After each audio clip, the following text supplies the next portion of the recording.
Considère mon amour, jusqu'à quel excès tu as manqué de prévoyance. Ah malheureux, tu as été trahi et tu m'as trahi par des espérances trompeuses. Une passion sur laquelle tu avais fait tant de projets de plaisir ne te cause présentement qu'un mortel désespoir qui ne peut être comparé qu'à la cruauté de l'absence qui le cause. Quoi? Cette absence à laquelle ma douleur, toute ingénieuse qu'elle est, ne peut donner un nom assez funeste, me privera donc pour toujours de regarder ces yeux, dans lesquels je voyais tant d'amour, qui me faisaient connaître des mouvements, qui me comblaient de joie, qui me tenaient lieu de toutes choses, et qui enfin me suffisaient. Hélas, les miens sont privés de la seule lumière qui les animait. Il ne leur reste que les larmes, et je ne les ai employées à aucun usage qu'à pleurer sans cesse, depuis que j'ai appris que vous étiez enfin résolu à un éloignement qui m'est si insupportable, me fera mourir en peu de temps. Cependant, il me semble que j'ai quelque attachement pour des malheurs dont vous êtes la seule cause. Je vous ai destiné ma vie aussitôt que je vous ai vu, et je sens quelque plaisir en vous la sacrifiant. J'envoie 1000 fois le jour mes soupirs vers vous, ils vous cherchent en tout lieu, et ils ne me rapportent pour toute récompense que tant d'inquiétude, qu'un avertissement trop sincère, que me donne ma mauvaise fortune qui a la cruauté de ne souffrir pas. Je me flatte, qui me dit à tout moment cesse, cesse, Marianne infortunée, de te consumer vainement, et de chercher un amant que tu ne verras jamais, qui a passé les mers pour te fuir, qui est en France au milieu des plaisirs, qui ne pense pas un seul moment à tes douleurs, et qui te dispense de tous ces transports, desquels il ne te sait aucun gré. Mais non, je ne puis me résoudre à juger si injurieusement de vous, et je suis trop intéressé à vous justifier. Je ne veux point m'imaginer que vous m'avez oublié. Ne suis-je pas assez malheureuse sans me tourmenter par de faux soupçons? Et pourquoi ferais-je des efforts pour ne plus me souvenir de tous les soins que vous avez pris de me témoigner de l'amour?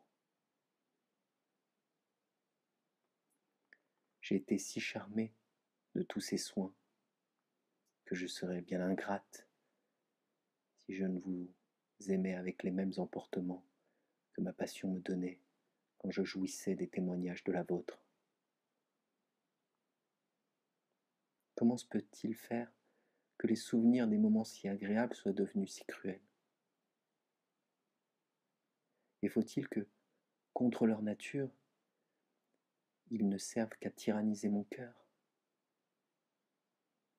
Hélas, votre dernière lettre le réduisit en un étrange état.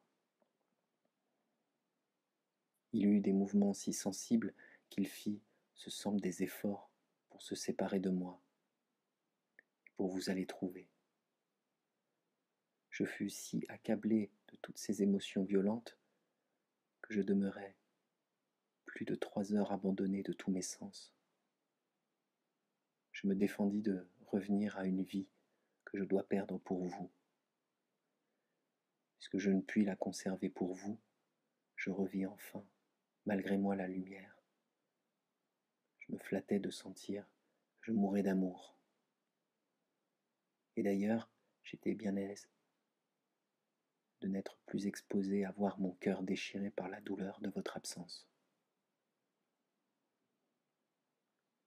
Après ces incidents, j'ai eu beaucoup de différentes indispositions. Ne puis-je jamais être sans mots tant que je ne vous verrai pas?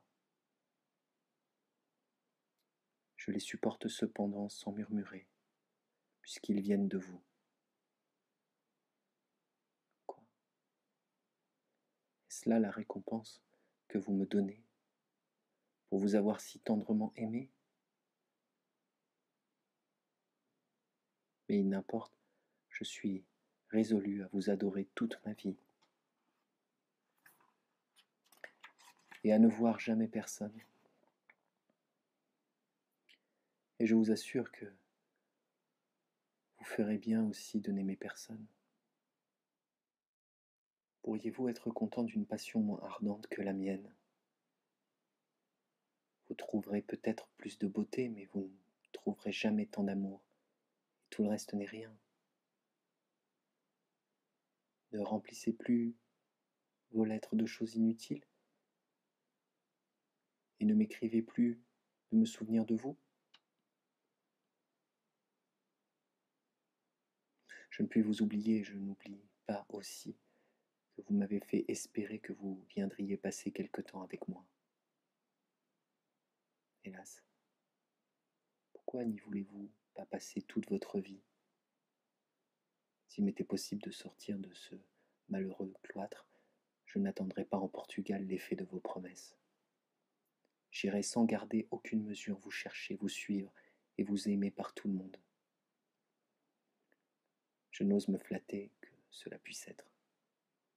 Je ne veux point nourrir une espérance qui me donnerait assurément quelque plaisir. Je ne veux plus être sensible qu'aux douleurs. J'avoue cependant que l'occasion que mon frère m'a donnée de vous écrire a surpris en moi quelques mouvements de joie, et qu'elle a suspendu pour un moment le désespoir où je suis. Je vous conjure de me dire pourquoi vous vous êtes attaché à m'enchanter, comme vous avez fait, puisque vous saviez bien que vous deviez m'abandonner. Et pourquoi avez-vous été si acharné à me rendre malheureuse? Que ne me laissiez-vous en repos dans mon cloître? Vous avais-je fait quelque injure? Et je vous demande pardon. Je ne vous impute rien. Je ne suis pas en état de penser à ma vengeance, et j'accuse seulement la rigueur de mon destin. Il me semble qu'en nous séparant, il nous a fait tout le mal que nous pouvions craindre. Il ne saurait séparer nos cœurs. L'amour qui est plus puissant que lui les a unis pour toute notre vie.